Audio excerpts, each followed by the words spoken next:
Okay, I'm going to call the special meeting of the Marin Local Agency Formation Commission of January 8th, 2015 to order. We'll proceed with a roll call. Candace, if you would, please. Judy Arnold. Here.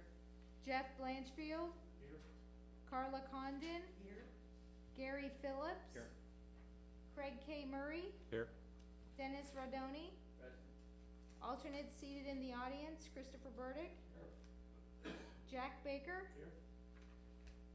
Roll has been taken. Great, we have a quorum and can conduct business. First, I'd like to thank the commissioners for bearing with our cancellation of our regularly scheduled December 11th meeting.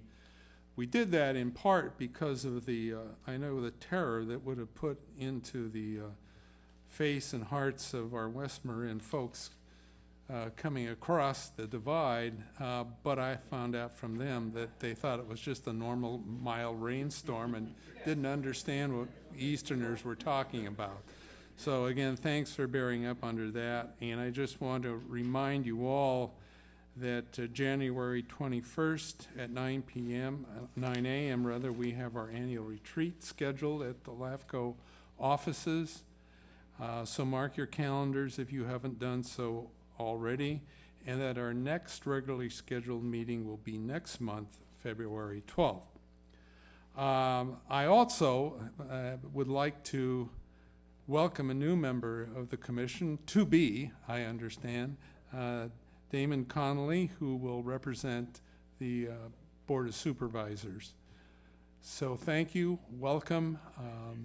We look forward to you hopefully at our retreat, but surely at our next meeting. I would like to move for the, or a second motion to, or get a motion to approve our agenda as we have scheduled it tonight. There will be some modifications to it.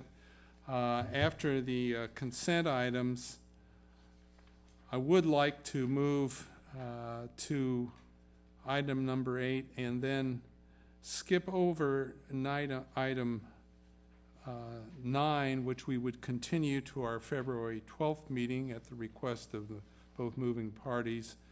And item number 10, we would hold that off to 8 o'clock so we can make sure that the representatives of the water districts from the west side of the county will be here.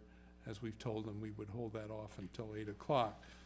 So if with that change, I will take it unless I hear an objection from the commission that the agenda is approved and we can do business. Thank you. Any seconds? Motion and second. All in favor signify by saying aye. Aye. Any opposed? Any abstentions? Motion carries. Consent calendar. We have a number of items on the consent calendar.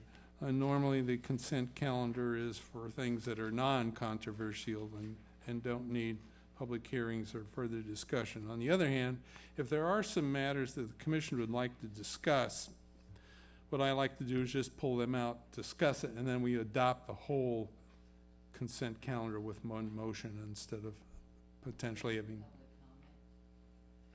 There would not be public comment on this, but we can have that. I'm sorry, you're right. I always like to have assistance, and clearly Dennis has fallen down being on my right. One of his jobs is to have a sharp elbow inserted into my rib when I,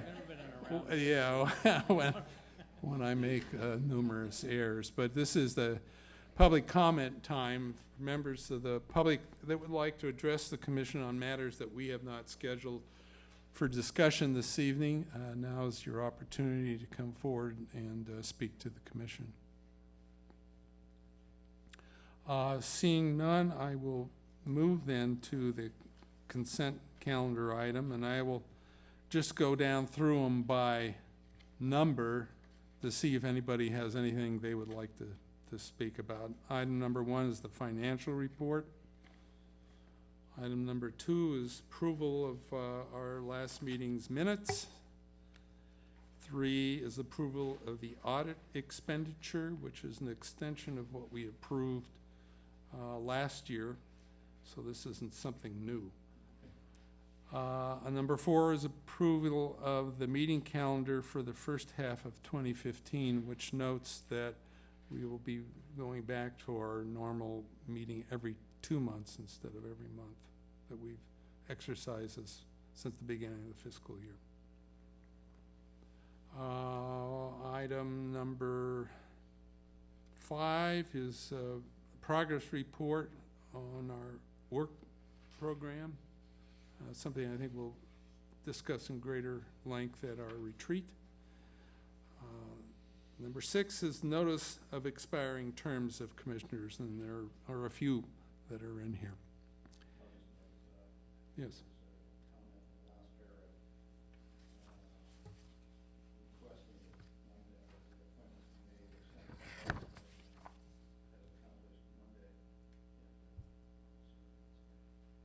Great, thank you.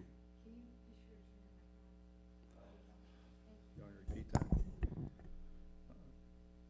You want me to repeat? Oh, okay. Yeah, no, I'm sorry. Yes, these, as Candace reminded us at the beginning, these microphones are similar to the ones we have at San Rafael, but a bright green light comes on when it's on, and it's a dull green light when it's off. Okay, item number 6, so we discussed. Number 7, current and pending proposals, information for us. And that is the consent calendar. So I will entertain a motion to approve the consent calendar. I'll move the consent calendar. Second. I have a motion and a second to approve the consent calendar. All commissioners in favor signify by saying aye. Aye. Any commissioners opposed? Any commissioners abstaining? The motion passes. And we shall move to item number 8. Proposal for concurrent sphere of influence amendment and annexation of unincorporated territory in the city of Larkspur. Keene. Thank you, Chair. So this public hearing is for the commission to ultimately consider a landowner applicant's request for a handful of boundary changes that are anchored by a desire to annex one relatively small, unincorporated, and undeveloped lot into the city of Larkspur. And as the commission and audience can tell by the map that we both have on the screen, as well as commissioners you have on your packet, the affected territory itself is relatively small. Okay, it's less than 1/10 of an acre, and it's part of a county pocket, meaning that the city of Larkspur, for the most part, substantially surrounds the territory. And just parenthetically, because this is of value to us going forward, while we don't have a definition in our own policies on this topic, you could certainly look at this pocket and deduce that this in fact is a island in terms of a substantially surrounded island. But again, that's a parenthetical comment that I just want to put out as a placeholder. But the applicant landowner acquired the property not too long ago from the county of Marin. After the county decided after decades it was just not going to go forward with a paper road extension of Tamalpais that would have connected to, I believe, via Castillas to the northeast. Now, the territory as of today and as for the last few decades has been used as basically a passive backyard for an incorporated lot that's right to the east at 60 Corte Real. It's a 6-unit apartment complex that is also owned by our applicants. And ultimately what the applicants want to have done, and they need the commission's help in this, is to be able to go to Larkspur and do a lot merger, bring this affected territory and bring it together with 60 Corte Real, not only to just simply memorialize the existing uses of the two properties, but also, hey, there's a financial incentive.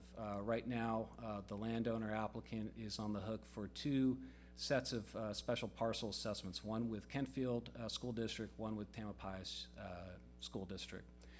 And so this brings the applicant to the commission this evening and ultimately asking that you, A, agree that a sphere of influence amendment makes sense, and that specifically you agree that all of the social and economic ties that are associated with this lot better align with the city of Larkspur and not the county of Marin. And then second, that you believe the timing of the annexation itself is appropriate relative to all of your policies and all of the factors required by the legislature. And that certainly makes up the bulk of the staff report before you.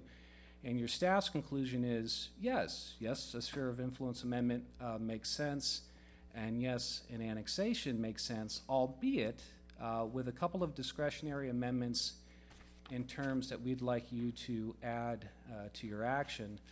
Specifically, we'd like you to reorganize this to require concurrent detachment of the affected territory from county service areas 27 and 31, given if Larkspur is going to be the land use authority, they might as well be the direct paramedic and fire protection service provider rather than the county agents. And then also, because we like the idea of merging this lot into 60 Corte Real, we'd like you to perfect this and require the applicant to do all of the paperwork necessary for a lot merger application. Have that on file with LAFCO along with the prerequisite fee, so that when we go ahead and record the annexation, we could hand over to Larkspur a complete lot merger application. So there's no, I guess, blind spot in ultimately annexing a landlocked parcel into the city. So we think that makes sense. So that's our set of recommendations. It's identified as alternative action 1 in your staff report. Very quickly, there were 2 just parenthetical issues that came up in our review. One is, because this is a relatively small sphere of influence amendment, we think you can go ahead and use the municipal service review you have on record from 2007, even though, okay, it's beyond the 5-year shelf life that the legislature envisions.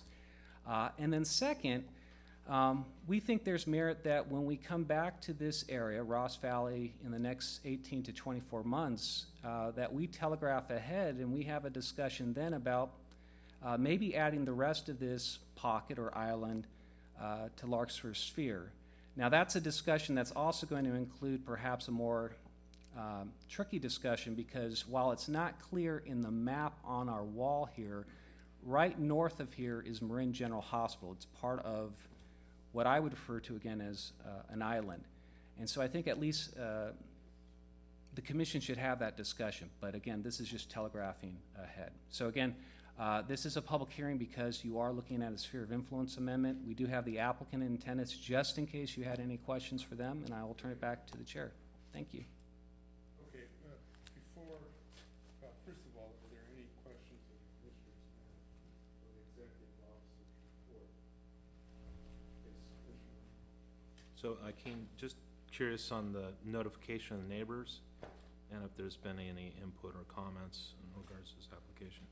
So in terms of notification, we did no notification of any neighbors or registered voters because state law doesn't direct us to. The only notification we did because of state law is a notice in the newspaper 21 days in advance. And that's simply because we're dealing with a sphere of influence amendment. The property itself, we have the consent of the landowners, and there's no other registered voters affected.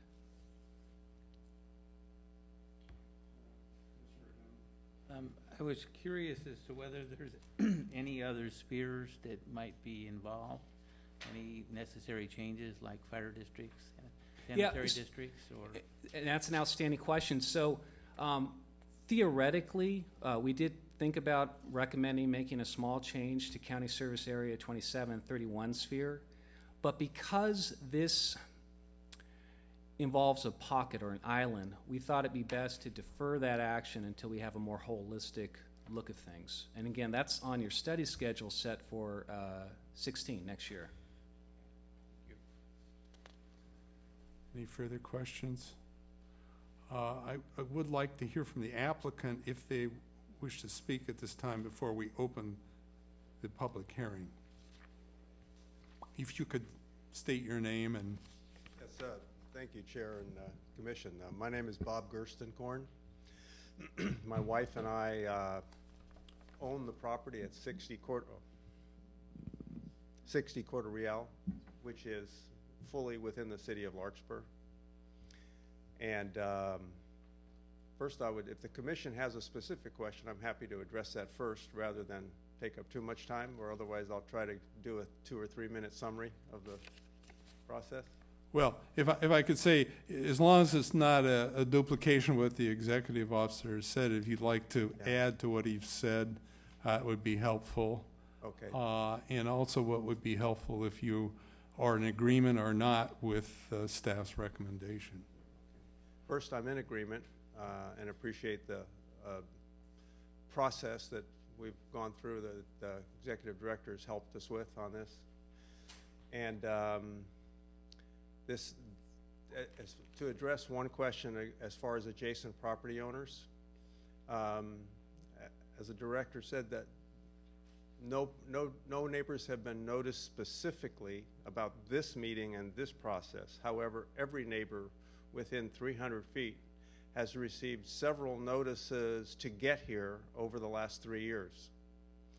Because starting about 3 years ago, this started as a simple, my neighbor and us agree that it made common sense to both of us for us to do a lot line adjustment between us.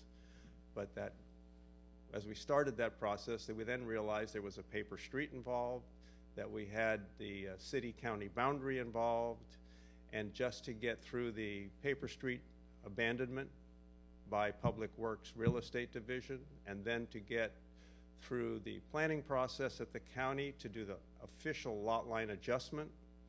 And all the neighbors have been noticed several times to get to this point. I would be hard to imagine that anybody's surprised that we're now trying to merge the 8/10 of an acre that I have received from my neighbor into 60 quarter reals, so it becomes one contiguous property totally within the city of Larkspur. Okay, thank you very much. You're welcome. Do any of the commissioners have any questions of Mr. Gerstenkorn? Mr. Gerstenkorn, thank you very much. Thank you. Okay, I'm going to open the public hearing now for members of the public to address the commission on this matter before us.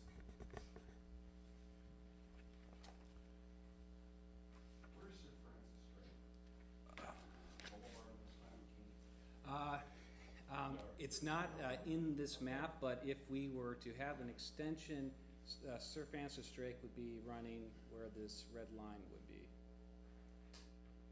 And then Bon Air is here, and the Marin General Hospital is right here.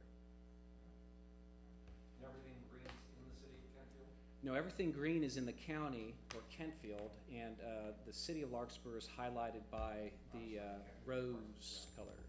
Rose color. Okay, any members of the public wish to speak on this matter?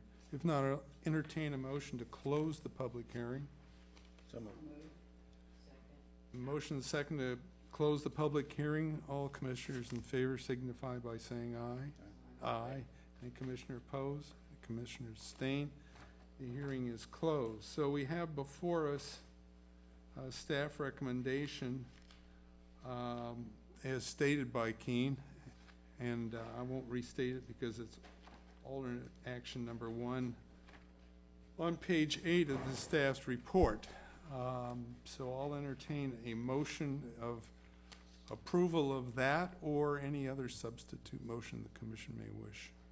I'll move, if there are no questions or anything, I'll move to adopt resolution 1408, making determinations and approving a sphere of influence amendment to the city of Larkspur. Thank you. We have a motion and second to approve the attached resolution.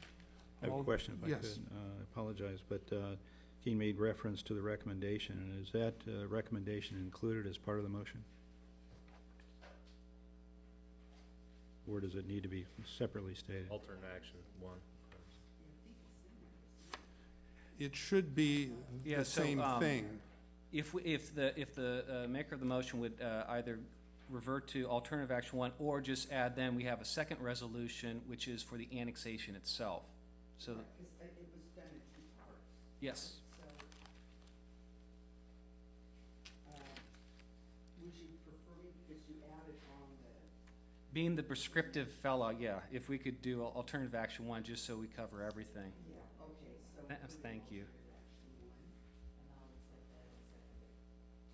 Okay.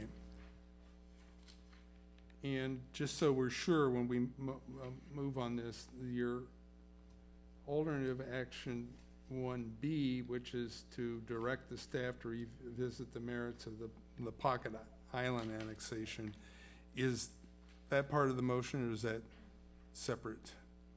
Well, I think it's separate, it's on our future agenda anyway.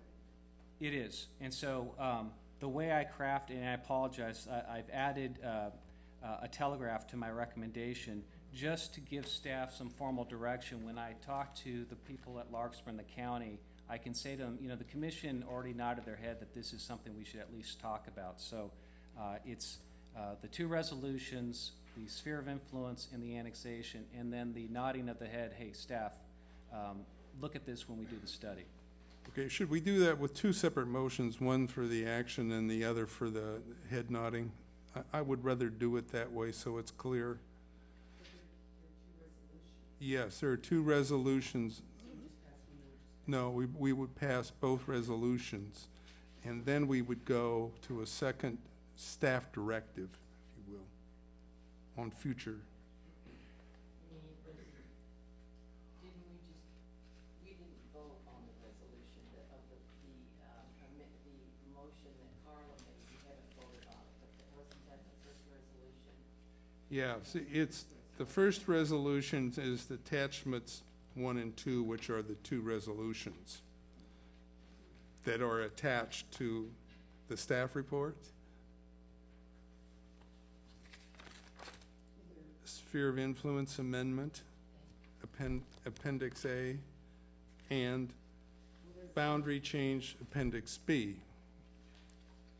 But they're two separate. Okay, but that we would be passing those two resolutions that does with the sphere of influence and with the boundary changes. Then we would go to a second motion on instructing staff to, hold with me while I find this, to revisit the merits of the expansion of Larkspur's sphere. That's the way I understand the staff's, the way you've Yes. put this recommendation And together. so the way I think we're going down the path is you have a motion on the table to take action on the two resolutions, and then we'll ask for a second motion, if that passes, for the direction to staff on coming back to this county pocket. Right, and my understanding is Carla's motion, seconded by Commissioner Arnold, was to approve the two resolutions. Yes. And that's what we'll take action on now. I was just doing resolution 1408. I was taking them separately. Oh, You can do that too.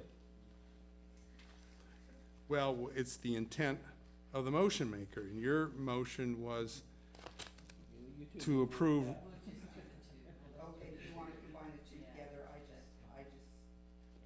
Okay, so to restate, my understanding of your motion was to approve Resolution 1408, which is making determinations and improving the sphere of influence amendment, and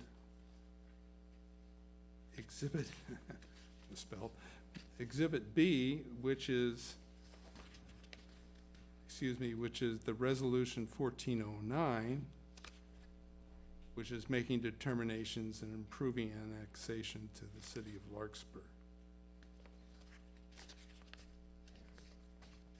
Okay, well, if you gotta do it that way, then I need both resolutions in one motion. Okay, one swoops. Okay. And of course, the second of the motion agrees to that. And so all those in favor of that rather straightforward process will signify their approval by saying aye. Aye. Any commissioners opposed? Any commissioner abstaining? Now, we will turn to directions to staff on a related matter. And the direction is to direct staff to revisit the merits of the expansion of Larkspur Sphere to include the remainder of the county pocket or island surrounding the affected territory as part of our future scheduled study for Ross Valley set for next calendar year. So move, described under the recommendation by staff on page 9. Do I hear a second to the motion? A motion and second for the staff direction as indicated on page 8 and 9. All those in favor signify by saying aye. Aye. Any commissioner opposed? Any commissioner abstain? The motion passes. Thank you, Mr. Gerstenkorn. Since, Keen, we're about 3 minutes before 8, why don't we just tread water for about 3 minutes and then we can start the... And if I could just, for the record, Chair, you had mentioned this earlier. Staff is recommending that you formally continue agenda number 9 at the request of Las Colinas Valley Sanitary District. For the benefit of the record, it's a continuation specific to February 12th. So we'll come back with this presumably same report on February 12th. Okay, and this is at the request of... Las Colinas Valley Sanitary District. One of the issues that came up is the county recently did a master property tax agreement affecting all special districts. Since this is the Las Colinas' first go-around with this tax agreement, they want a little more time just to dot the i's. Okay, Do we need a motion to, Actually, I think that would be ideal. I move we continue item 9 until Second. next meeting. is that item 9 on page 3 of 4? Yes. Okay. We have a motion to continue item 9 to our next regularly scheduled meeting in February 12th.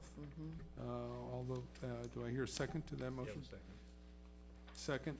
All commissioners who approve the motion, please signify by saying aye. Aye. Any commissioner opposed? Any commissioner abstaining? Motion passes. We'll take this up at our February 12th meeting. So this gets us down to the next item, which is item 10, the countywide water municipal services review, and the presentation of the draft profiles on the West Marin agencies. Since we're about 1 minute away, I think we can begin. Okay. Keen on this matter. Well, very good. So, as the chair mentioned, this public hearing is really 10 months in the making and is our effort at staff to do the first rollout of what is a scheduled municipal service review on countywide water service here in Marin County. A study that by the legislature's doing is your required check-in, okay, of understanding and assessing the relationship between water supply and water demand, all as it relates to your evolving and prescriptive growth management responsibilities under state law. And the ultimate purpose and intent of the study is twofold. First, it's inclusive. The idea is to create an inclusive document that represents a good independent snapshot of what you see as the key issues affecting water service and growth in Marin County. And that means the 8 special districts that fall under your jurisdiction who are in the business of either providing potable water or recycled water. And then second, and certainly in a more exclusive way, this document is intended to inform the commission in your duty to not only prepare spheres of influence updates for all of the affected agencies, but also to provide some headway and telegraph what you think are some appropriate boundary changes and or governance change-ups. And that could be in the form of a measured recommendation or, as this commission experienced a few years ago in southern Marin with respect to the sewer districts, taking formal action to initiate. So there are certainly teeth to this document going forward. But as for the document that you have, it's in draft form, and they are the profiles, okay? Mini municipal service reviews in their own standing for the 4 special districts that fall under your jurisdiction in West Marin. And for the most part, are the service providers to those developed areas that exist in West Marin. You have, going from south to north, Muir Beach Community Services District, Stinson Beach County Water District, Inverness Public Utility District, and then Bolinas Community Public Utility District. And so the idea behind this rollout today is to get the commission to start getting comfortable with the direction of where this study is going. And right now it is purely in data form. Most, if not all, of the information before you is really focused in on narrating, but then also quantifying from your staff's perspective, again, this relationship between supply and demand. And there are 3 particular areas that you'll see emphasized in each of these 4 profiles. What are the key demographic issues that are underlining water service? And this includes your staff making our own population projections for these affected communities, projections that do differ, okay, from, let's say, ABACs. Second, what are some of the key service characteristics that inform and indicate where water service in these communities is going, both good, bad, or neutral? And this includes your staff, when needed, doing our own math and our own projections with respect to supplies during different types of water years. And then third, to get a handle on the financial state of these service providers. Again, with respect to this mandate that you have from the legislature to proactively assess the ability of these agencies to provide water service now, but also within the next 10 years, and how any potential boundary changes or governance change-ups may play into that.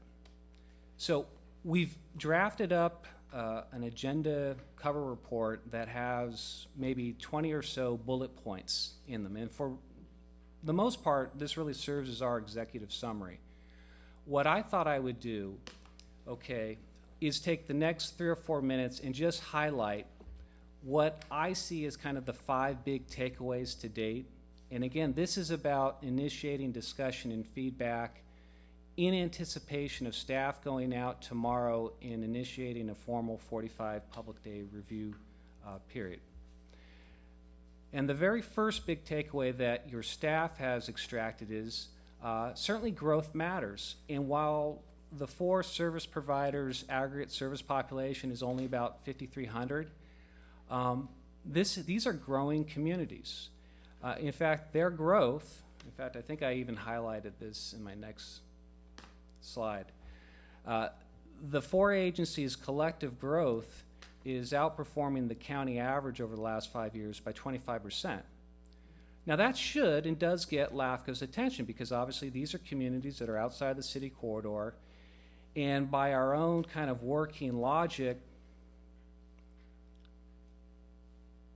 not that they shouldn't be growing, but their growth rate in of itself gets our attention. And I'm going to come back to that comment in a bit.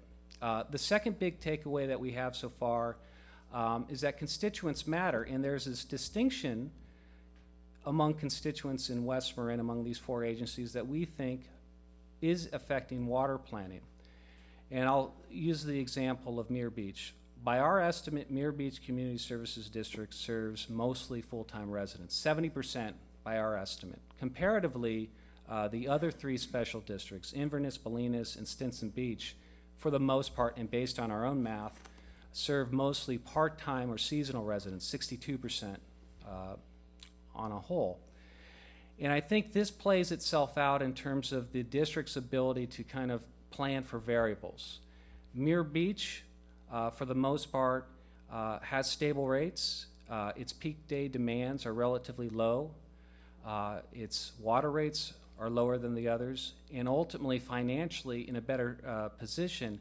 Now, there are a lot of dynamics that go into it, but I think one of the dynamics is they just have less variables to deal with as a water service provider compared to the other three agencies. Again, that's a LAFCO consideration as you look ahead and start thinking about capacity issues. A third key takeaway is that consumption matters. And 3 of these 4 agencies have had consumption rates over the last 5 years go up. Now, in of itself, okay, that makes sense. They're growing. Their rate or their consumption rate should go up.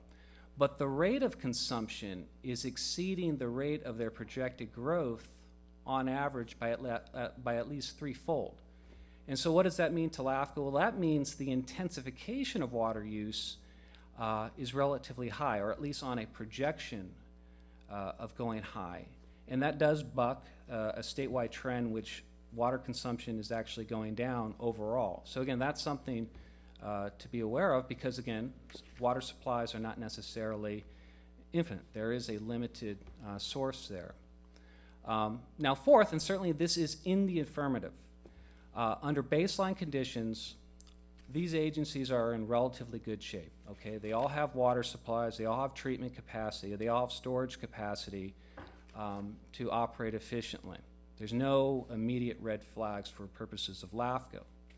Now, one could say there is one qualifier when we look at treatment capacity and say, well, Bolinas is inching towards their limit, okay? And by way of our math, Muir Beach is probably on the path of being at capacity in 2023. But overall, under baseline conditions, when times are relatively normal, things are looking okay. This brings me to the fifth and perhaps final big takeaway that I want to offer, and that is when you do a municipal service review, and again, we're dealing with direction from the legislature, one of their big interests in water is, well, what happens when things aren't going well? Specifically, what happens when droughts occur? Is there enough water, is there enough capacity to accommodate the growth that is on the ground now, plus whatever growth you project for a community going forward? And so with that in mind, and with the exception of Inverness, our report ultimately concludes that 3 of these 4 special districts, Muir Beach, Bolinas, and Stinson, are all facing some level of stress tests, some moderate, some more significant going forward with respect to their supplies. I want to pause here and note our own projections, while we certainly stand behind them, and they certainly are grounded in direction from the state, are not necessarily universally agreed upon by the agencies. And sometimes that kind of conflict is going to come up in a municipal service review.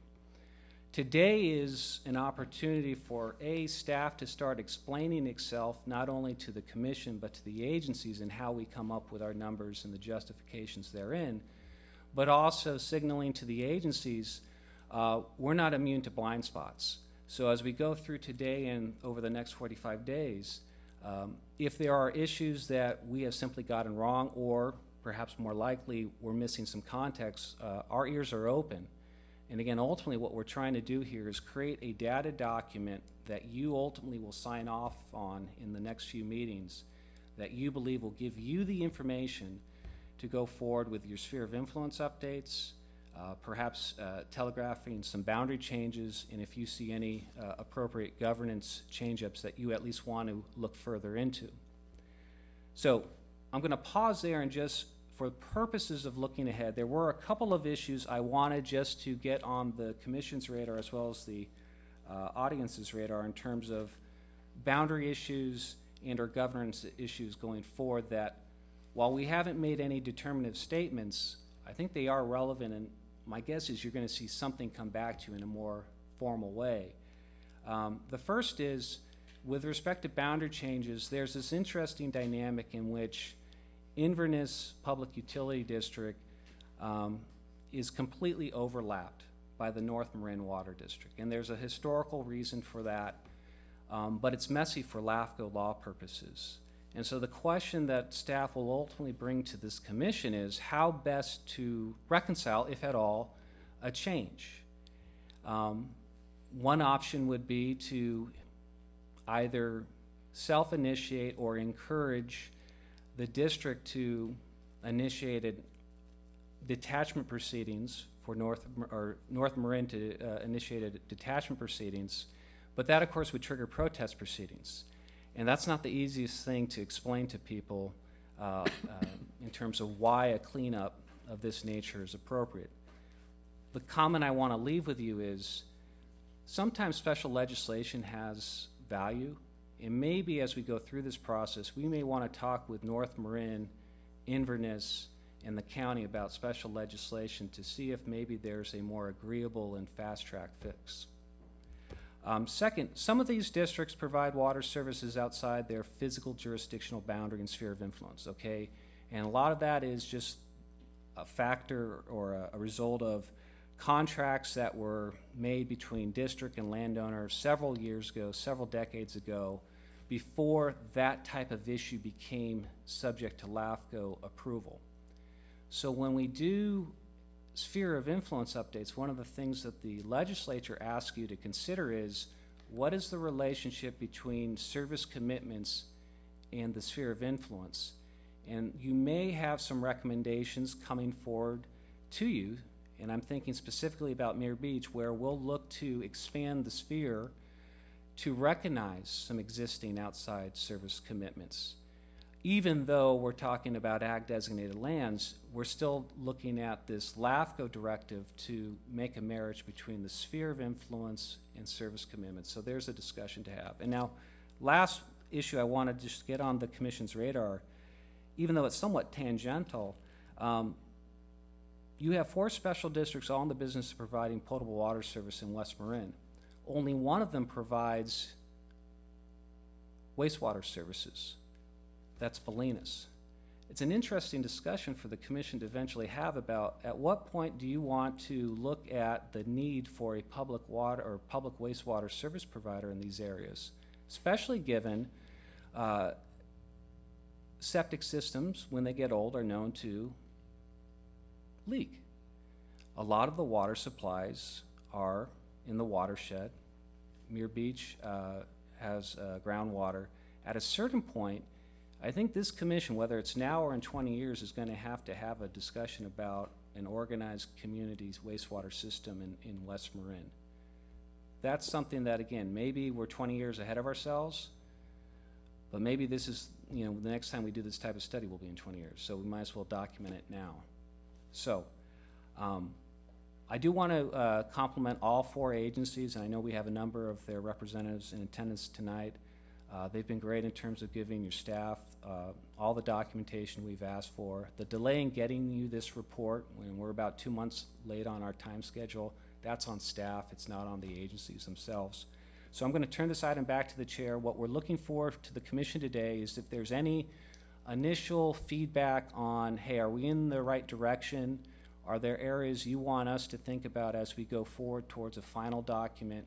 And from the agency's perspective, are there things you want to formally get on our radar that you want us to look at? Because this is an opportunity for the agencies to get some free work from LAFCO in addressing issues that are of interest to them. So I'm going to stop there and thank the chair.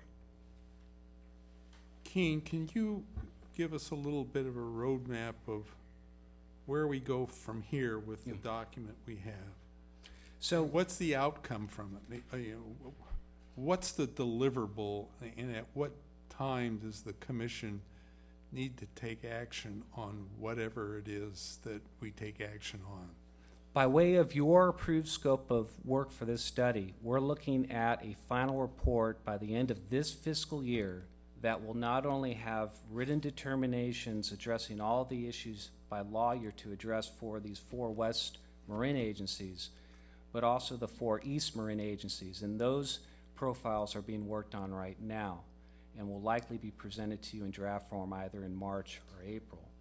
In June, I anticipate bringing you 8 resolutions that cover determinations for all 8 affected agencies, and they're going to memorialize this commission's policy statements on not only the technical issue of what you believe to be the appropriate population and growth projections, infrastructure needs or deficiencies, but also importantly, By law, you are required to weigh in on the issue of local governance alternatives and the merit therein, and boundary change issues.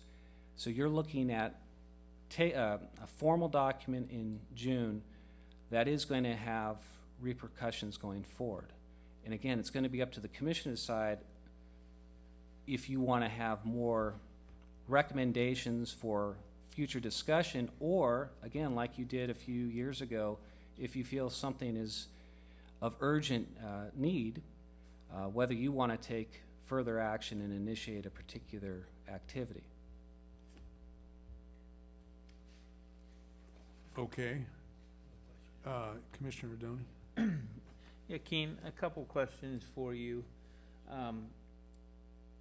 Were you at any point able to determine even dollar amounts being spent on conservation by any of these small districts?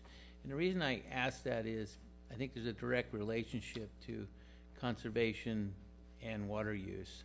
And almost always the smaller districts don't have the resources to do the widespread conservation programs that, for example, North Marin or Marin Municipal do. They spend hundreds of thousands of dollars on conservation, and usually the smaller districts don't have the resources. So I'm just throwing that out there as a possible reason why you see an slightly increased demand more than the average or more than norm, whatever you're calling it. And I think if it might be one item we might want to understand at least what portion of their budget is spent on conservation for all these agencies, because it might lead to other rationale. The other point of your discussion about outside water users and private or outside contracts, I agree with you. Normalizing the SPEARS makes sense, but I think we have to be pretty sensitive about it, because a lot of those outside water users, the infrastructure is not there to serve them as a normal service, and so there's huge cost implications for someone possibly by making that determination. So I think we should understand that, and the districts could maybe mention that. The last comment I'd make is population thing, trends. I was really surprised about Muir Beach being the highest one. I thought it was going to be Bolinas, but anyway. But if you look at them individually, there's really not much change in the other districts. One district was way high, and so you made a general statement, but it really was related probably more to one growing extremely fast compared to the others. Anyway, so I just wanted to make those comments. So thank you for the report. It's been as long as I've been on the commission, I think, coming to us, so it's good to see the water spheres being looked at and this program moving forward, so thank you. Commissioner Arnold? So what about the communities of Point Reyes Station, Marshall, Tamales, Dillon Beach? Those are, since they're served by North Marin Water District, Okay. we're grouping them Okay, for purposes of bifurcation with the East Marin agencies, but they're coming up. okay, And Tamales is all private.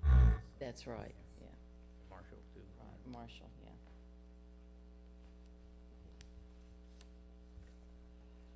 Keen, this is very detailed. And you put a lot of work into this. And there are a number of issues that pop out to me that I need to think about and put down. It's hard to react right now and say, okay, here are the 5 things that need to be looked at, and here are the ramifications 10 years out. In the schedule ahead, do we have the opportunity to come back and take these districts one at a time, to be able to walk through them and come up with some discussion, maybe some answers on some of the issues you brought out? For example, I look at some areas and say, you know, a good argument can be made here for some boundary changes, but it's something that ought to be hashed over by the commission, and it's something that's going to take a great deal of time and thought. And I am looking at having something in June where we meet once every 2 months and saying that's a pretty ambitious schedule to really roll up our sleeves and get into some of these matters. And I don't know the answer to that. Either us individually drafting something that we get to you that can come at a meeting, a subsequent meeting, that here are the list of matters or issues that commissioners have to discuss, or how best we do this. And this may be just my feeling. Other commissioners may have mastered this, know exactly what they believe the issues are and what needs to be addressed. So this is kind of I find myself really not prepared at this instant to say, this is what I think we ought to do here. I do know that I have to reread this again because, as I said, there is a lot in here.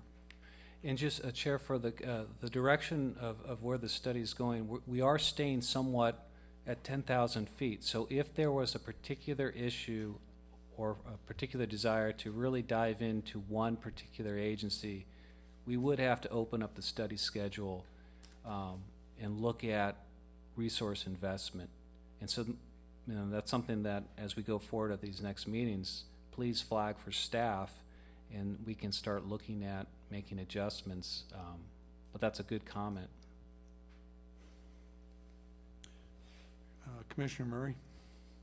So, Keen, again, I want to echo and comment and compliment staff being the 2+ FTEs, and then researching these smaller agencies, some like Mirror Beach with 3 full-time equivalent staff members. So as the chair mentioned, it's pretty amazing in terms of the metrics and the detail you have. Just looking at financial standing, there's things here on pension fund obligations and being at 73, 83, 91%.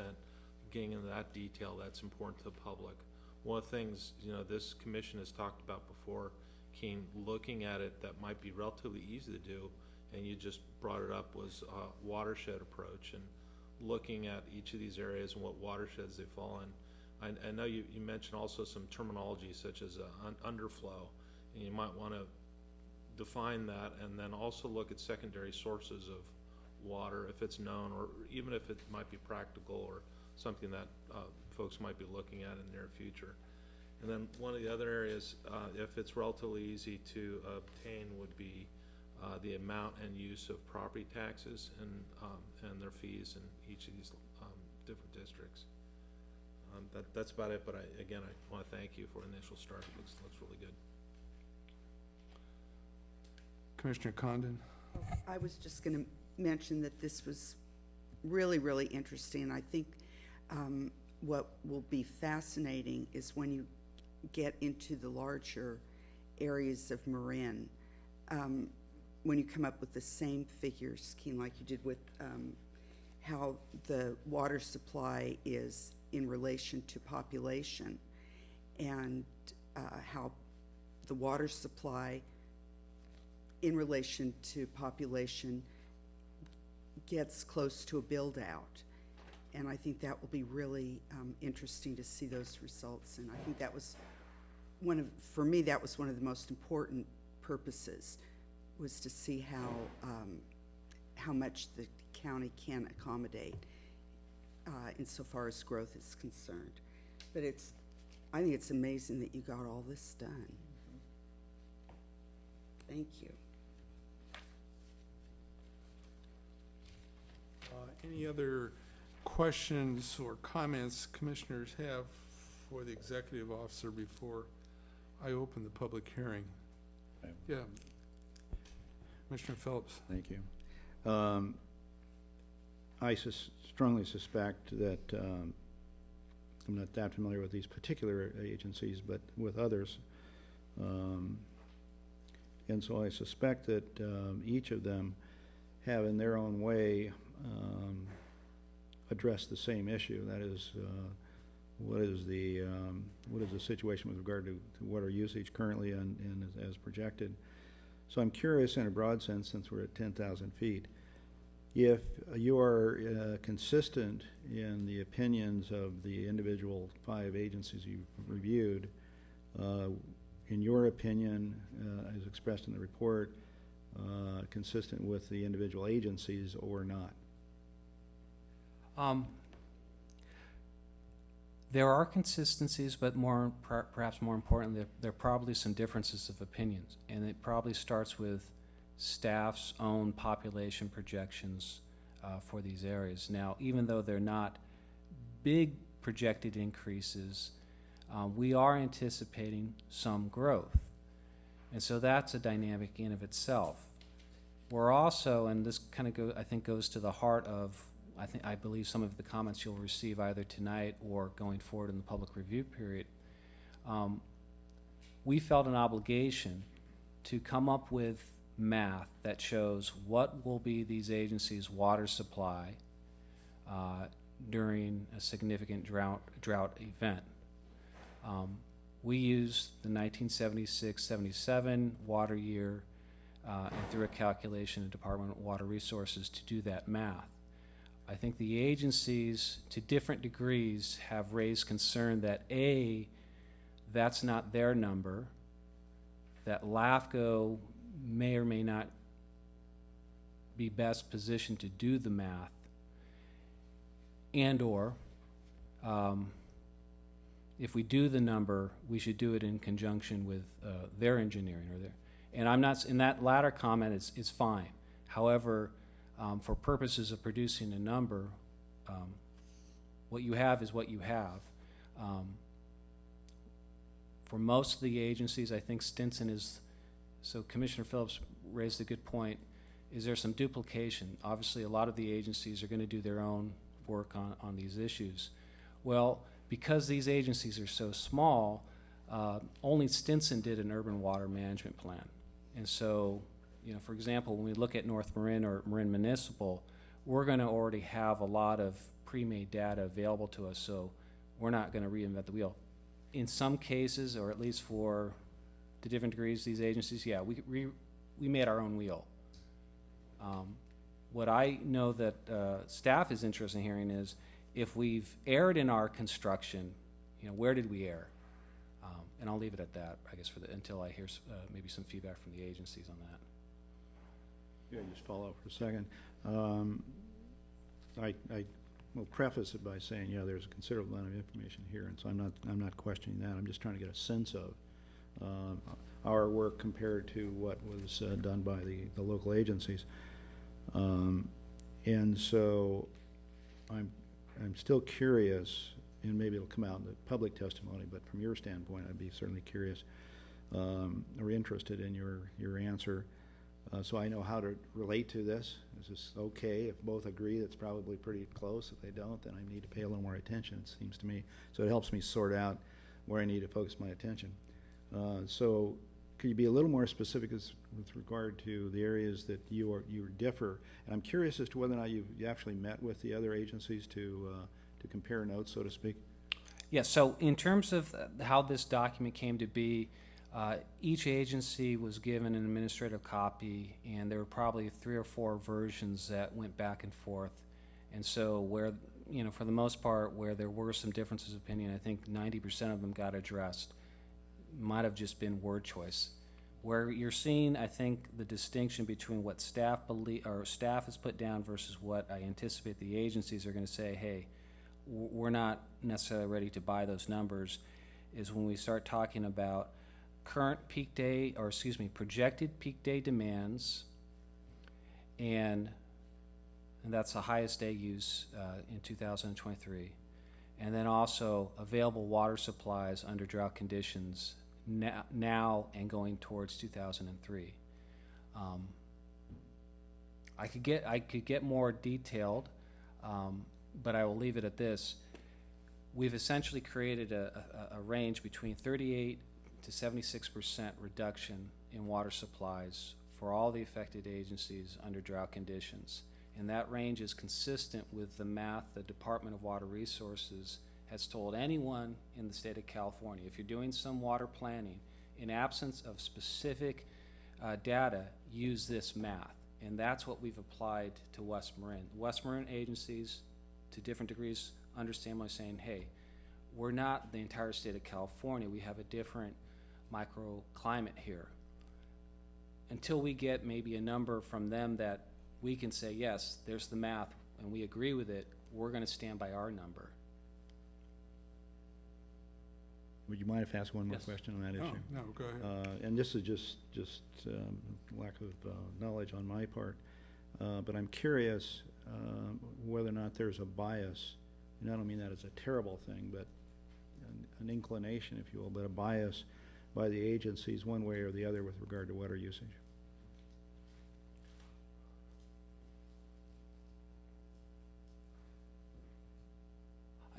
I don't know if I have an informed response, but it's something that, as you go through this document, it's predicated with assumptions, both from your staff and the agencies. And so, depending on what you view the assumption as being realistic or slanted, I think that comment certainly should be kept in mind. This is predicated on a lot of assumptions, and Commissioner Murray, I think, highlighted a comment that I think the next version will include not only a set of definitions, and I apologize, we did not put that in here, but I think from this comment plus some comments we received just in the last few meetings, I think it would be good for staff to have a section that we outline all of our key assumptions to help at least anchor where our mind is at, and I think that is missing to date. Thank you. Commissioner Murray? Keen, just to follow up on that, so you have the attachment 1 with the government code sections and 56.430 on ducts. These are not duct areas, but maybe in those key assumptions is just kind of a restating of those things that we do need to show and make those findings for each of these reports.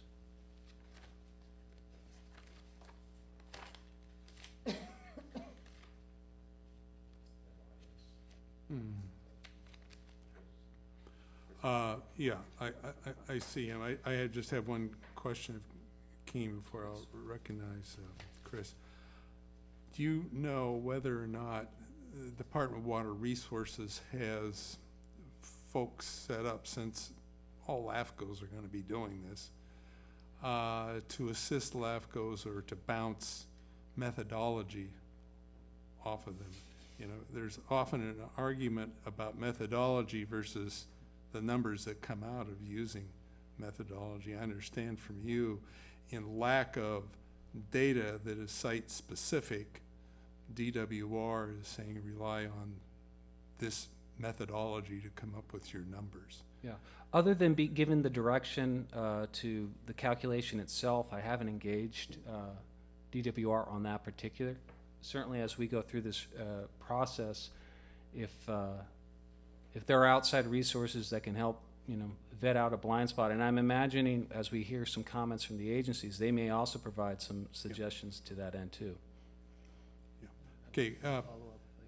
Yeah, I've got Commissioner Burdick, and then I've got Commissioner Rodini. Chris, can you come up to the microphone, please?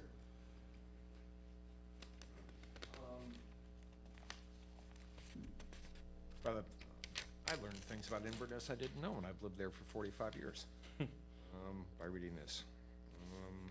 And I've been both in, well, I was in Paradise Ranch Estates with no water in 1976 and 1977. And then some water, thank you very much, Dennis, after that. And now I'm in the IPUD. I had no idea we had so many people below the poverty level in Inverness. I've never met them. See them around town very much. I was kind of curious as to what the commission's role is doing this type of analysis, Keen, on the conclusions we reach about peak water use and availability and build out. I mean, I don't know how many remember Paul Kafitz. He was in the Bolinas Public Utilities District. He ran it he was the chair, and people believed in West Marin that those people used their perceived water problems to prevent any build out at all because they didn't want any more neighbors. I think a water hookup last year sold for $400,000, and Bolinas was the only one up for sale for a zillion years. So I think this gets to Commissioner Phillips's concern about bias and possible, inclinations that people may have towards understating the amount of available water and perhaps using that to say, well, there shouldn't be more than X number of houses. And I don't know, I don't see anything in any of these reports suggesting whether there should be more hookups, less hookups. And I'm not sure whether that's LAFCO's business at all. I'm kind of curious about that, but there certainly are a lot of people in West Marin who've thought for a number of years that water was being used to prevent people who own property who couldn't get a hookup from not getting to be able to use their property. I happen to be of that generation. Thought that was cool myself, but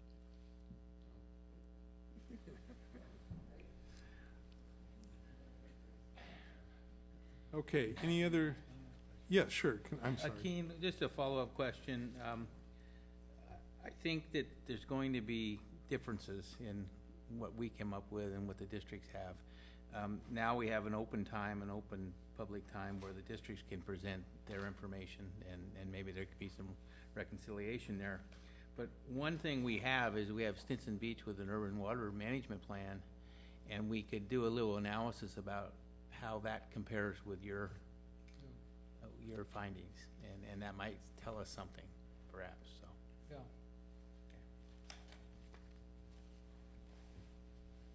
Okay. Well, I'm going to open the public hearing for members of the public to comment on the draft report.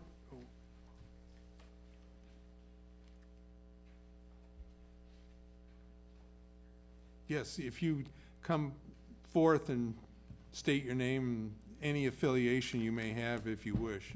Great. Thank you very much. My name's Leighton Hills. I'm district manager of the Muir Beach Community Services District. And I actually think that the reports are terrific. I mean, it's really interesting to see. I gave one to one of our directors, and he said he learned a lot about our own district. So it's a terrific thing. I think that Muir Beach is the smallest of the district. It has a stated population in this report of like 431, but it's really more like 290. And sometimes what happens is that with small numbers, little things can throw things off. And so the population estimates for Muir Beach are really based on number of water connections rather than actual population. So we had like 5 vacant lots left in the community, and those got water hookups in the last, or during the study period. They haven't used them, but that ended up, you know, you multiply that by 2.3 and you have all of a sudden population growth. So I hear that, you know, we're at the top of the list in terms of population growth, but we don't really have any more people in Muir Beach. So that's one of the interesting things. One of the things that I thought that I learned when I looked through all of the reports is that there's some standardization across all the reports. And in some cases that works to your advantage, and sometimes perhaps creates some distortions. I do have an issue with the projected water demand at Muir Beach. We end up having a situation where our water usage bounces around quite a bit. If somebody decides to put in new landscaping, that affects, you know, the entire district's water consumption. And so if you've got a very large district, those things get all smoothed out and you can actually make some good projections. In our case, it happened that one of our lowest years was at the beginning of the study period, and one of the highest years was toward the end. But in between, there were some big high levels and some low levels. So with those 2 data points, we end up having this 10-year projection. And I think that if you have a different approach for these small numbers, for instance, I put it into like a little linear regression least squares projection, and instead of having a 9% growth, it has like a 1.5% growth.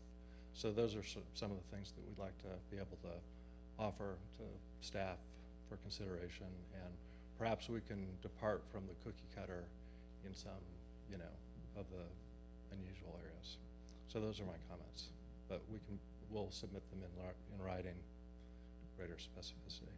Okay, great, thank you very much. Yeah, thank you. Any questions commissioners may have? Interesting comments and insight. Okay, Yeah, thank you. thanks.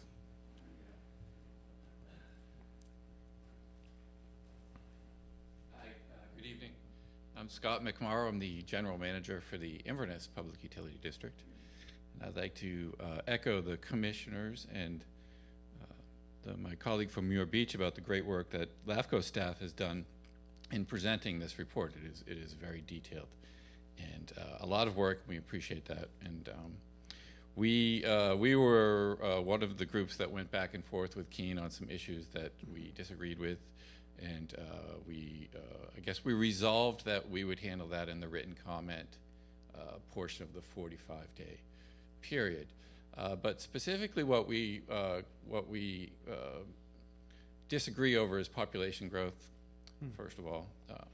Inverness is, by all definition, as far as where the water system serves, we're built out. There might be half a dozen or so lots that could be developed, but it's few and far between.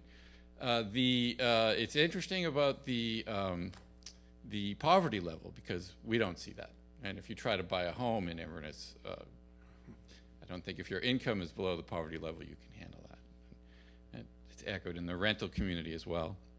So, so there's something that we'll be commenting on, as well as the peak day demand, because the peak day demand is actually linked to population growth. And there's talk of, well, what's going to happen in a drought and what's going to happen when there's a watertight year. Well, we're there now. So from a practical standpoint, we're doing fine. So 2023, we can argue over how we get to a number there, but the reality is our system was stress tested in the 76 drought, and we did fine. I mean, people did have to cut back, and people do conserve in our community, but we survived it, and we continue to work towards getting people to be water wise. The microclimate issue is a big one when you look at the DWR, because we don't get snowpack. We get rainfall and fog drip. So those are issues as well. And then I did want to briefly touch on the pension issue. So really, I don't want to call into question staff's expertise, or if we talked about overlapping sphere of influence, let's look at it that way. So CalPERS doesn't even know what our unfunded liability is. And they've been directed through the GADSP, the Governmental Accounting Standards Board, to figure that out. So they don't even know, which means we're learning now. In fact, in our financial statements for the fiscal year that's going to close, so the June 30, 2015 financial statements, we will have to identify what that liability is. And we're in the process of working through that. So I would question how you come up with a number now when the agencies that are actually handling it don't have that quite sussed out yet. So if there are no questions, again, I want to thank the LAFCO staff. They have done a lot of work. It's a good source document to work on. Thank you.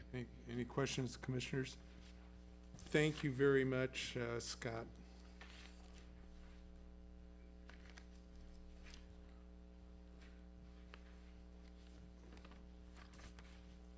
Hi, good evening. I am Jennifer Blackman. I'm the general manager at the Bolinas Community Public Utility District, and I'll join in the echoes of thanks and appreciation for all the hard work, which we know as staff was performed here to produce these reports. I'll try to be short in my comments. I have a couple of things. I'm concerned about the 45-day comment period. We will only have one board meeting within that time frame for our board to assess the document and provide comments and get back. And I think we've provided extensive comments on the first round, and many of them were accepted, but I know our board will have another extensive round of comments, and I just want to throw that out for consideration. I'm concerned about that period of time. I think the idea about having some one-on-one back and forth with the agencies is a really good one. What we see, in water agencies in West Marin, throughout California really, is your system's really unique. We have water quality issues that are very unique to our district. We have water supply issues that are very unique to our district. And I think it would be an important, given the significance of the document and the extent of the study that's going into it, I think it would be important to be taking a more individualized look at the districts. I just make one comment, which is that Bolinas is not at a 42% full-time residency. I just think that's just a typo in the report. The LAFCO numbers in the report show that we're about 60% full-time, 40% part-time. We can do some digging to, we have no idea. We could do a more formal study to try to find out, but we aren't at a less than majority full-time population in Bolinas. We also have a significant commercial district, well, significant for West Marin. Relative. And a couple and a couple of those businesses actually account for about 25% of the water use in Bolinas. So if it would be interesting, for example, to take that water use out, then look at what the residential consumption is, for example. I also think that just as a coincidence, the 09-14 timeframe that's being looked at for making projections just happens to be coincidentally a very interesting time frame. We're coming off a 3-year drought in the 06, 07, 08 time frame. Our district imposed mandatory rationing in the beginning of 2009. And so some of the lowest consumption on record in 2009. And going forward, we had in that 5-year period, since we had 1 year of increased consumption that was mainly due to a water main replacement project we were doing and having to use a lot of water to flush our system. But we do disagree with the numbers about increasing consumption. We also don't think that the DWR study on drought is a good one. I think we can come up again with an individualized assessment that could give us a better number for how the districts will, what we're likely to experience. We have a lot of data at our district about going back into the 50s, looking at the 70s, looking even at more recent time frames that I think would be helpful to analyze. I'm not familiar myself with the DWR report, other than I noticed it has to do with the state water delivery project, the state water project, which is in the Central Valley, and I can well appreciate that there would be significant declines in supply in that water system. But I think in the coastal West Marin we'd see something a lot different. We don't have a lot of water overall, but our water availability holds fairly steady. Similarly, to echo the comments on the peak day demand, we don't agree with that number, and it's an interesting number to even think about. In our district, predominantly our peak day issue is the 4th of July, when we have most of East Marin in Bolinas at the local parade, and it's not a number that persists, or it is a number that we're thinking that is going to start being a consumption number that we need to be meeting on any kind of regular basis. And so again, the individualized look, I think, will be really helpful to get good information there. I think just real briefly, those were my quick comments based on what I was hearing in the presentation and what we've seen in the version of the draft report. And I don't know if there is some statutory or other considerations that mean the time frame has to be what it is with the June deadline, but I would encourage maybe a look at that and see if we can work with that a little bit to be sure we're getting enough time for the agencies to give you all good feedback. Thank you, Ms. Blackman. Any question for Commissioner Murray? So you mentioned you use a lot of water to flush your systems. One of the things we need to look at is kind of good governance of each of the districts being reviewed. And we're aware of the Marin County Grand Jury report on sanitation agencies to use alternative to potable water flushing systems. So I think what might be helpful is if you're not doing that already, is to what alternatives are you looking at? Maybe share those with Keen's assistant in terms of putting together the reports, and that'd be helpful for our commission as well. I don't know if you have any comments on that now, or something to look at. Yeah, it's a complicated issue. Right. But I'm happy to have dialogue about that. Okay, thank you. Thank you.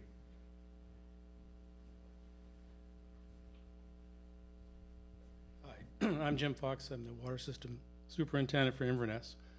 And I want to thank Keen for the detail involved, because as documents, giving both the historical perspective and the overall look at these agencies, I think it's a very useful document. But I have concern that seeing his big takeaways, I disagree with at least 3 of the big takeaways. So I'm concerned that you as directors are, absorbing this report when we have statistical data and differences with what his assumptions and projections are.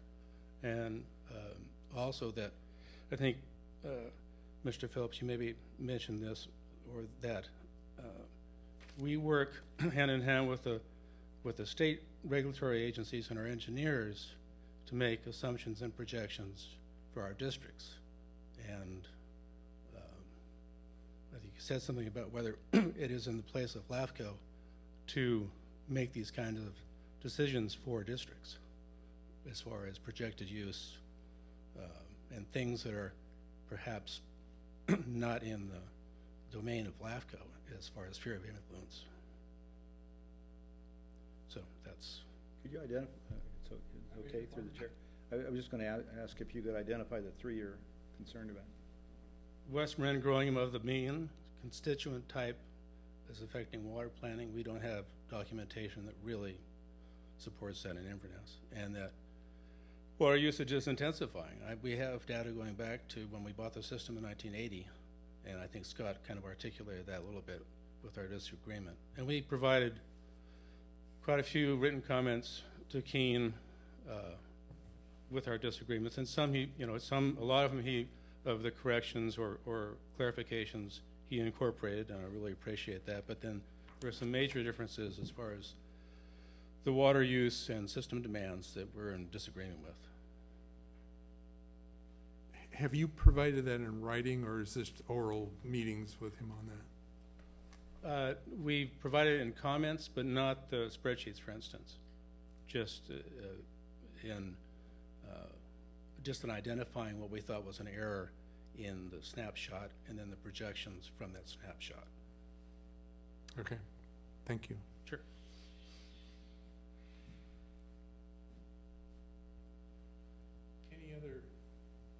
Any other comments? Okay. So, Keene, we've got the public hearing, we're going to keep it open until the time comes where it's to be closed.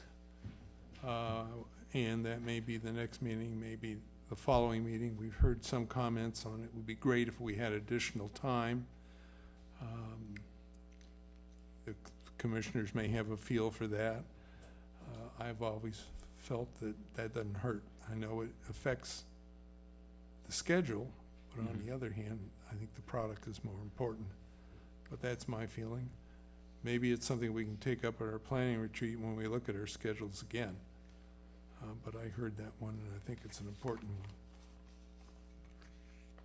one. Any other comments that you may have before we move to the next item? Certainly, and I appreciate all the comments, not only from the commissioners, but also the agency representatives. I've taken my copious notes, and certainly will follow up individually with each agency. As we have in our approved scope of work for the study, tomorrow I am going to initiate a formal 40-day public review. Certainly the agencies are free, as I think many will, in the course of offering their comments, perhaps offer a request for an extension of time. Staff will bring that back to you if that comes in volume, and it's up to the commission to decide if you believe enough time's been given through the totality of the process, or if you'd like, again, to take more time. Just for the benefit of, what does an extension of the 45-day period mean? Well, under this current path, if we were to extend the 45-day period, we'd likely not be able to get you an updated version of these profiles with the determinative statements, not at April, but likely push that back to your next meeting, whether that's May or June, most likely June. And so, given we still have East Marin to do, any extension of that 45-day, you're just looking at going into the new fiscal year. it's your study, certainly we can do that. And perhaps we're going to talk about the workshop agenda tomorrow in a conference call with our facilitator. Maybe we can have just a talk about scheduling as well. Right, and what the effects. Yeah. What the effects, if any, would be, because they would affect other programs, and folks may feel differently about that. Okay. So thank you. So, anyway, to recap, you will start the 40 or 45-day public hearing process, which hasn't commenced, and it will. It will commence tomorrow, and we'll see where it goes. And one way or the other, we will come back to you at your next meeting, whether it's with a fully updated report or with a recommendation for more time. Okay. But we will come back to you at your next meeting with something. And I would urge commissioners that have issues to put them in writing to Keene so that we begin collecting what our thoughts are and can look at them and take action on them. Diffuse issues are hard to corral. Dennis. Keene, just a question. If this public comment period is extended, does that necessarily mean it affects the east side study from a staff's perspective? It wouldn't necessarily affect the presentation of draft profiles, but it would affect what happens after those draft There could be profiles. some overlap, Yeah. probably, okay. And then, just a quick comment, I think there's so much detail here, and one says the devil's in the detail. I think the disagreement's in the detail, too. When you present a lot of information, then certainly it comes from different areas, and there's going to be different opinions, and that's one of the things that you risk by doing a thorough report. But for the most part, I think the thorough report is useful. If we can now go back and balance out the inconsistencies, that would be great. I think I heard some comments tonight from Muir Beach in particular about population that certainly might apply. So, thank you.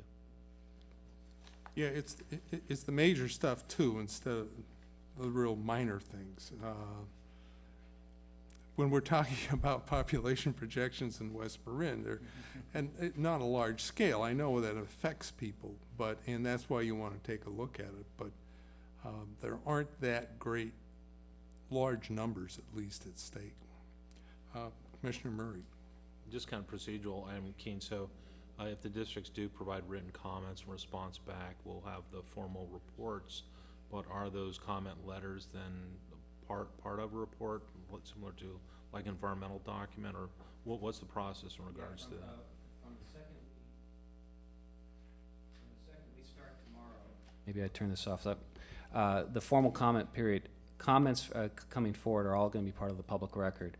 The comments that we received, and we received a lot of them informally through your staff and agency staff, they were not part of the public comment because it was a working draft. We were just trying to, to the best of our ability, kind of get as close to a baseline agreement as possible. We still have some areas of disagreement, as you've heard, but going forward, everything will get documented.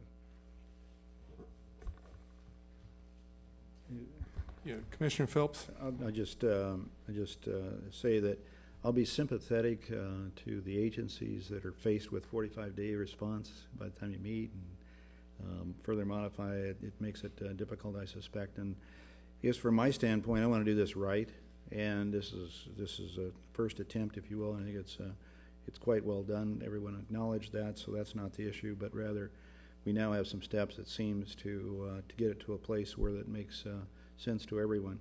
The presentation by the public, a lot of them seem pretty practical, and local knowledge enters into this, and I think should be duly noted, which I know it will be.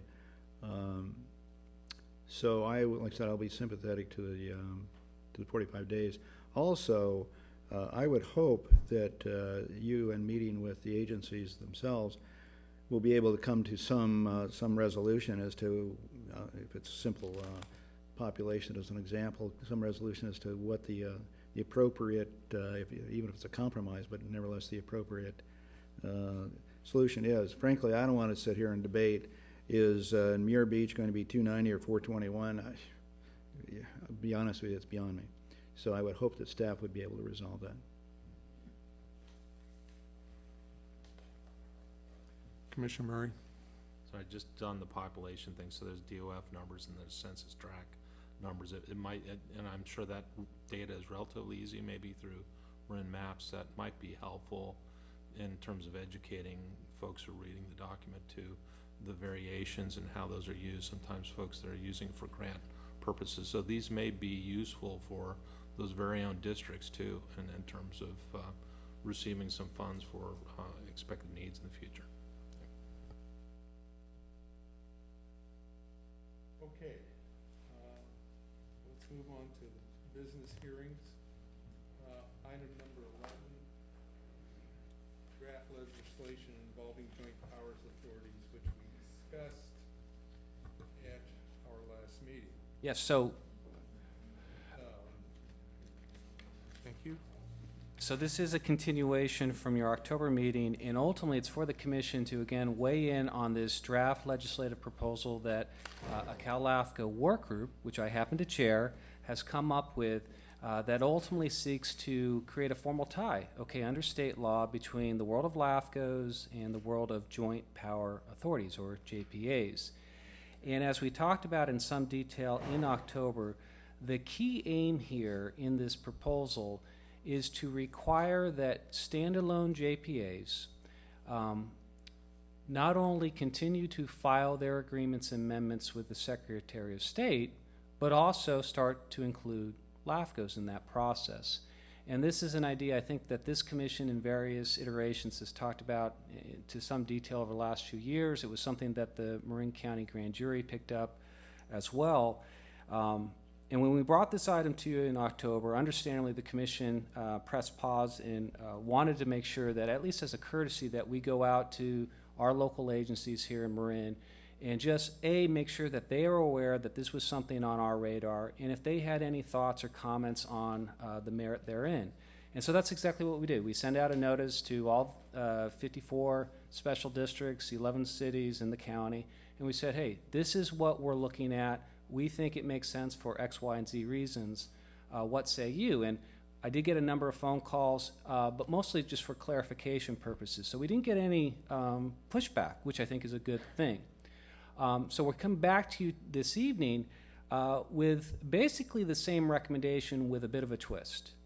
When we came to you in October, we asked that you provide the authority for your executive officer and the chair to write out a letter supporting this legislation in all of its components. That includes this peripheral issue about clarifying the world of JPAs as it relates to MSRs and outside service extensions. The commission's reaction, and certainly some of the discussion I had with the city managers and district managers, those latter 2 points I think create some confusion and noise. And so what we're asking the commission today is just focus in on the big picture and ask that you support the core recommendation of a filing requirement for JPAs to start noticing LAFCO. And the other components, I think the things that caused noise at our last meeting, let someone else worry about that part. So I'll turn it back to the chair for discussion. And I'd also note that Commissioner Murray certainly had a help in staff's further understanding of this process. So thank you, Commissioner. Okay, Commissioner Arnold. So what you're, because I guess you know that the county has a JPA oversight committee. Yep. They haven't met for several years, maybe 4 years, 5 years. 2 years. Really? No, I'm on, me too. It was actually, You never get the agenda. Were you there when, the last one we did, I believe, was McStop? You mixed up and did the Humane Society crimes, major crimes task. Yes, yeah, I was there. So anyway, what is this, were the cities and the county, was there any concern about this? Like how do these two paginate, and what is? Yeah, no, I think there was no concern in the sense of cross purposes. In fact, it might be an avenue to make the filing requirement easier. Mm-hmm. And I'll just use one example. I talked to Paul Berlant with MGSA, and his comment was, well, there's been this committee that's met so often, so for us here in Marin, the reporting actually will be relatively easy for us. Right. So there is actually some continuity because of that committee. Good.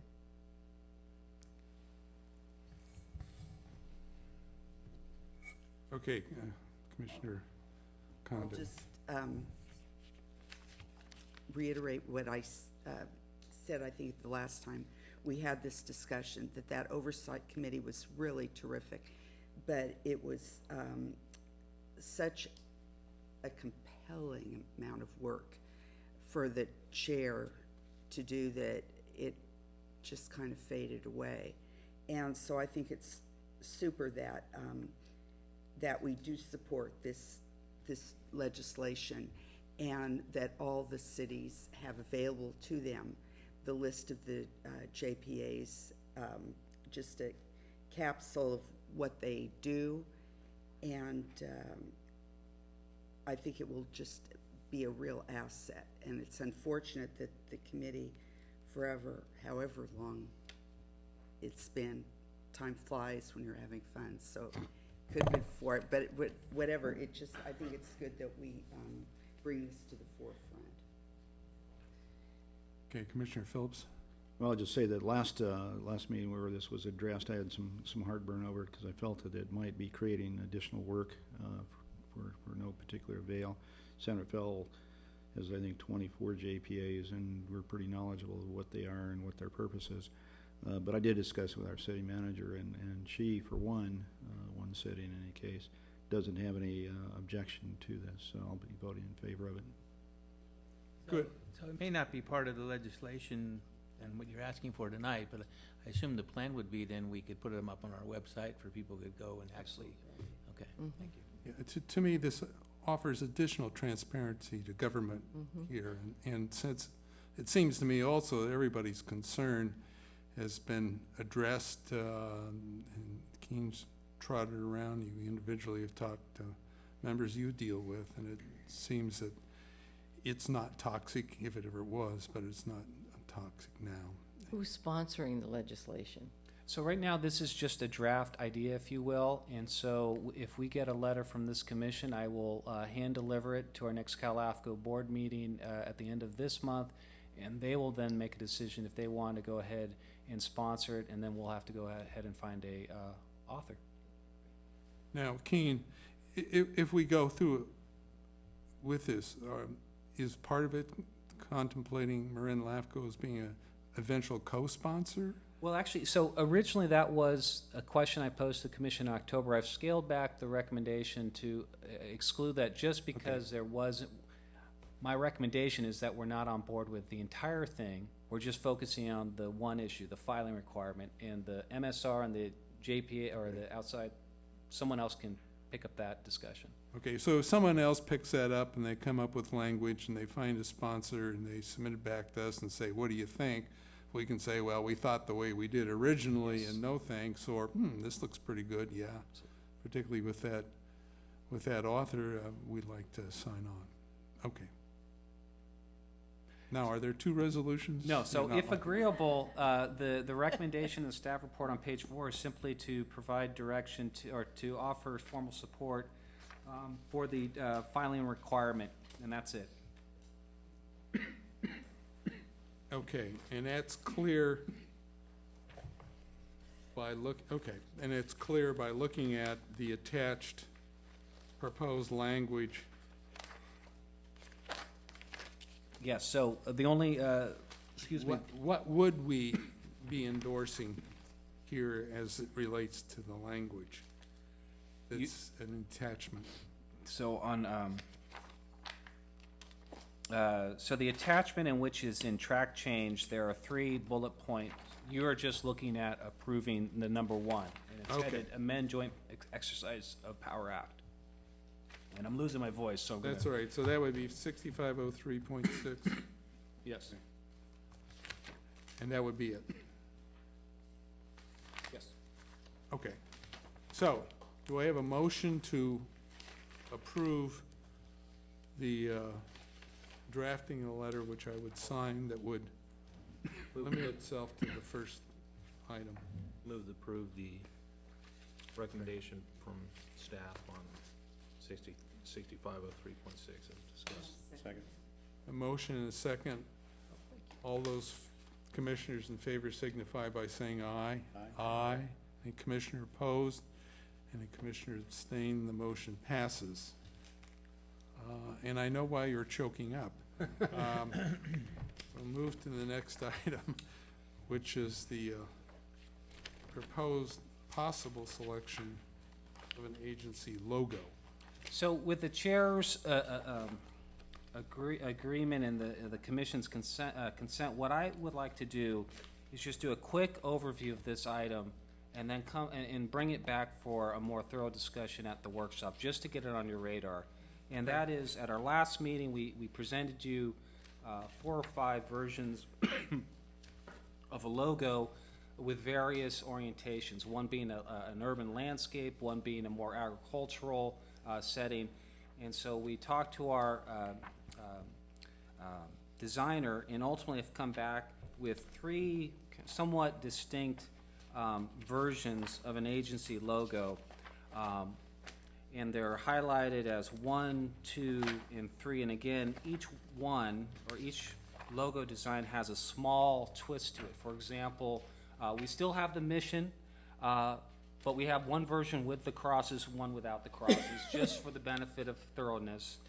We have a couple of versions of the San Rafael Bridge that we've incorporated.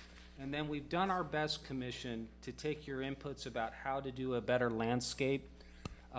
That's been probably the biggest challenge, and we've kind of concluded that if we do a countywide symbol, we probably need to just focus in on adding a mission or an action statement. So what I'd ask each of the commissioners, regular and alternates, to do is take the next week or two, look at these designs, and we have a discussion on this on January 21st.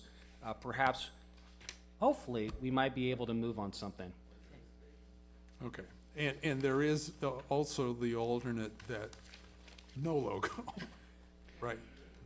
Yeah. I acknowledge that is an option. Good, good, good. All right. So we'll look forward to that. Report on the Cal LAFCO annual conference. I'll just defer to Commissioner Murray, who was my companion in Ontario. Thank you, Keen. So Keen definitely did the hard Gentlemen. work in Gentlemen, presenting the JPA item, and he did receive some shots from the audience, so I think he did well, and I believe the greater good of the folks received that, and it's moving forward. What is it? I didn't hear again. What did This is they on the receive? JPA item, Okay, so that was yeah. presented. There are some new members. Not all 58 counties are members of Cal LAFCO. I think Tahoma is one of the new ones, so it's always interesting to hear the other districts and other LAFCOs and their issues.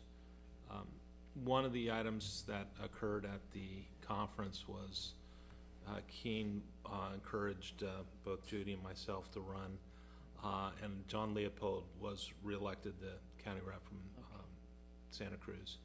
And then on the special district side, we had a Contra Costa incumbent, pretty well respected, and so I think it was a pretty good showing. I want to thank Candace and also Keene for doing real slick candies that are, that said, That was all Keen. said roll with Craig, and it was Tootsie Pops and things. So folks were kind of seeing that. So I think Keene was kind of going back to more jovial, easygoing time. Now as I mentioned earlier, some board member, commission members, is that I did promulgate Marin's issues, one JPA, and the other thing too that we discussed many times was to start to look at school districts. And we had Sonoma sitting at our table, so instantly they said, oops. And so I think folks just weren't ready for that. And I may have lost a few votes in that regard, but I really want to thank staff for supporting my efforts. I think it was a good showing.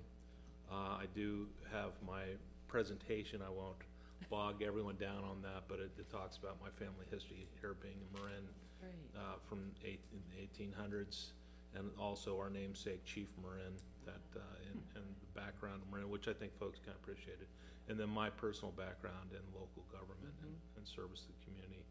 So I think it was a pretty good showing. Keene did give me the results a little later on. I think it was, what, 4 was the votes and some didn't vote. Yeah.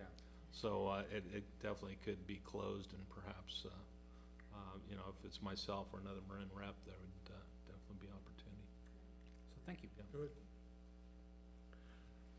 Okay, executive officer report. Nothing, thank you. Any commissioner announcements or requests? I have one, Is it an I just announcement like- or a request? I'd like to announce that this will be my last term on LAFCO. I decided not to seek reelection, and I think my co-partner on the North Marin Water District, Jack, is gonna try and go for the regular seat, so I wish him luck. When will that happen? Election's in May. I don't know when the seat change is, but somewhere around that time. May.